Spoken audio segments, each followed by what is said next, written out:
The silence between pages. The bell rang at exactly 6:17 p.m. 3 minutes later than usual. No one noticed, except Akira Han. He paused at the doorway of classroom 3B, his fingers tightening around the strap of his worn school bag. The hallway lights flickered once, twice, then steadied, casting long shadows that stretched unnaturally along the floor like reaching hands. That's strange, he thought. The bell is never late. Students poured out laughing, shouting, alive. Their voices echoed too loudly, then abruptly died as they turned the corner. The silence that followed pressed against Akiro's ears, heavy and wrong. He stepped into the hallway. A cold draft brushed his neck. Behind him, the classroom door creaked shut slowly, though no one had touched it. Akira loved books more than people. Stories made sense. They followed rules. Monsters appeared for reasons. Ghosts had origins. Endings existed.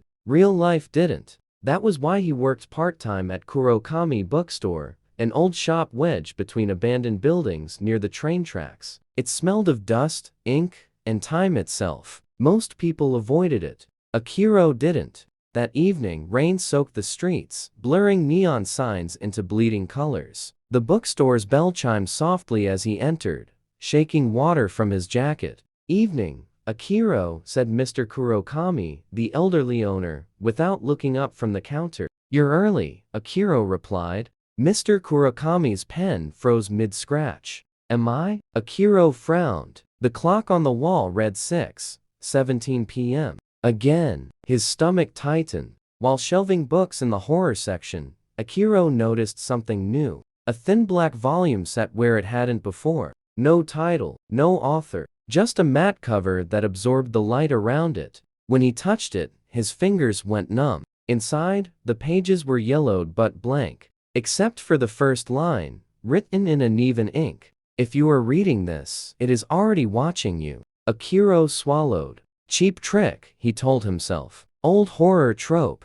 But as he turned the page, new words appeared. Akira Han does not like mirrors at night. His breath caught. No one knew that. He turned another page. Akira Han is alone. The lights flickered. The bookstore fell silent. No rain, no traffic, no ticking clock. Akira, Mr. Kurokami called faintly. His voice sounded far away. Did you find it? Find what? Akira asked. But there was no answer. When he looked up, the aisles had changed. They were longer, endless. Shelves stretched into darkness, bending slightly as if breathing. Footsteps echoed behind him. Slow, deliberate. Akira turned. Nothing. But the sound continued. Tap, tap, tap. He ran. Panels would show his face in sharp shadows, sweat dripping wide. The shelves blurred as he passed, book spines whispering words he couldn't understand. The black book burned in his hands. He stopped at a dead end. A wall, no aisle, no exit. The footsteps stopped behind him. A reflection appeared on the glossy surface of a book cover beside him. It was him, but smiling. The reflection raised its hand. Akira did not. Don't turn around, the reflection whispered. Its mouth did not move. The lights went out. Akira woke up on the bookstore floor, gasping. The lights were on. Rain tapped gently against the windows. Mr. Kurokami stood over him, concern etched into his wrinkled face. You fainted, the old man said. I told you not to read that book. Akira bolted upright. You knew? Mr. Kurokami hesitated. That book appears when someone is ready to be read instead. What does that mean? Akira asked, his voice shaking. Mr. Kurokami's eyes darkened. It doesn't tell stories. It records them. Akira looked around wildly. Where is it? Mr. Kurokami smiled sadly. You're holding it. Akira looked down. The book was gone. In its place, his hands, covered in ink. That night, Akira stood in his bedroom, staring at his reflection. The mirror smiled back. Stop, Akira whispered. The reflection tilted its head. You opened the book, it said softly. You finished the first chapter. The lights flickered. Akira stepped back, heart pounding. This isn't real. The reflection's eyes darkened completely. Stories are real, it replied. That's why they survive. The mirror cracked. A hand pushed through. Days passed. Akira returned to school, to normal life. But things were off. His shadow moved a second too late. His reflection blinked when he didn't. And sometimes, when he opened a notebook, words were already there. Chapter 2. People around him started to disappear. A seat empty one day. A name erased from attendance. No one remembered them except Akira. He found the bookstore closed, boarded up, as if it had never existed, but at home every book he owned now had the same final page. The reader becomes the keeper. The last scene would be quiet Akira sitting alone in a vast dark library, endless shelves, endless stories, footsteps echoing far away, not approaching, not leaving. He opens a black book. The first line appears: if you are reading this, Akira-han is watching you. He smiles not because he wants to, but because the story demands it, and somewhere in the silence between pages, something turns to read the next chapter. Chapter 2. The reader who stayed. Akira stopped counting the days when mirrors began to breathe. At first it was subtle, a thin fog forming on the glass, even in a cold room, a faint pulse, as if something behind the mirror had a heartbeat of its own. He avoided looking at his reflection now, but reflections did not avoid him. School had become a place without weight. The hallways were still full yet empty. At the same time, students walked past Akira, their faces unfinished, eyes lacking focus, smiles repeating like copied panels. When they laughed, the sound echoed twice, slightly out of sync. A misprint, Akira thought bitterly. Reality has a printing error. In class, the teacher wrote names on the board. One vanished mid-stroke. The chalk snapped. No one reacted. Akira felt his throat tighten. Sensei, he whispered. What about her? The teacher blinked about. Who? The empty desk near the window caught the sunlight, but cast no shadow. That night the book returned. It lay on Akira's desk, open, waiting. The pages no longer needed to write his name. They already knew him. Chapter 2 begins when denial ends. Akira slammed it shut. The room darkened, not suddenly, politely, as if the light itself had been asked to leave. You can't do this, Akira said aloud, his voice trembling. You're just a story. The book's cover rippled. A reply formed beneath his fingers. Stories are cages, and you walked inside willingly. The walls stretched, the ceiling rose higher, vanishing into blackness. His room peeled away like paper. Akira stood in the library between endless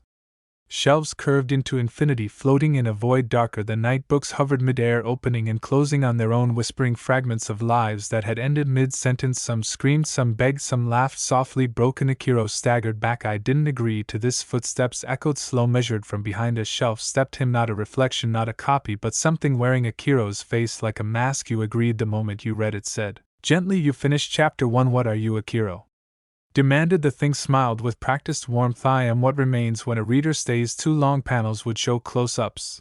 The thing's eyes filled with moving text. Akira's hands shaking, ink crawling beneath his skin. Books opening to pages that bled. UV noticed people disappearing. The thing continued. That's because the story needs space for what Akira whispered for you. It gestured. Books flew open around them. Each page showed moments from Akira's life, but altered him, smiling when he remembered, crying him silent where he remembered, screaming him watching instead of living. You are becoming a narrator, the thing said, and narrators don't belong inside the story. No, Akira said, backing away. I want out. The shelves stopped moving. The library listened. There is an exit, the thing said softly, but it requires a replacement. Akira woke up screaming. Morning light filled his room. Normal to normal. His phone buzzed. A message from an unknown contact. Did you sleep well, Akira? Another followed. I am almost finished reading you. He dropped the phone. The mirror across the room was already cracked. Inside it a shadow tapped gently 3 times. Tap, tap, tap. At school the attendance list was shorter, the hallways quieter. By lunch an entire classroom was gone. No doors, no debris, just smooth walls where life used to bathe. A world was editing itself. Akira ran. He ran until the city thinned into abandoned streets, until the bookstore appeared again despite having been boarded up days ago. The door was open. Inside Mr. Kurakami waited. You shouldn't have come back, the old man said. You knew, Akira shouted. You let me read it. Mr. Kurakami nodded slowly. I was a reader once too. He rolled up his sleeve. Ink veins pulsed beneath his skin. I chose to stop at Chapter 2, he whispered. That's why I can still warn you. Akira's heart sank. Then why am I still here? Mr. Kurakami smiled sadly. Because the story needs an ending. The black book appeared between them, its final pages blank, waiting. You can close it, Mr. Kurakami said, but only by sealing yourself inside. Become the keeper, the watcher, the thing behind the mirror. Akira trembled. And if I don't? Mr. Kurakami looked away. Then the story keeps expanding. More readers, more empty seats. The bookstore lights flickered. The footsteps returned closer. Now Akira picked up the pen. Ink dripped from its tip like blood. He opened the final page and began to write. The last panel is silent. Akira stands behind glass watching, smiling, not because he wants to, but because somewhere someone has opened a book. Chapter 3.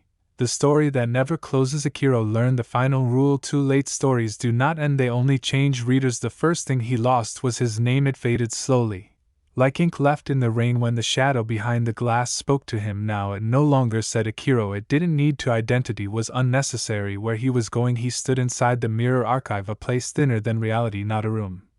More like a pause between moments, glass stretched infinitely in all directions, each surface reflecting a different version of him. Some were screaming, some were smiling, some were still reading, none were free. The black book hovered before him, its pages turning without wind. Final chapter. It wrote itself. Akira tried to look away. The mirrors would not allow it. You chose this, the library whispered in 1,000 overlapping voices. You wanted meaning, order, and ending. I wanted to live, Akira said. The book paused, then wrote. Readers often confused the two. The world outside began to collapse quietly, not with explosions, not with chaos, with editing. Buildings lost detail, windows became blank squares, faces blurred, then simplified, then vanished entirely.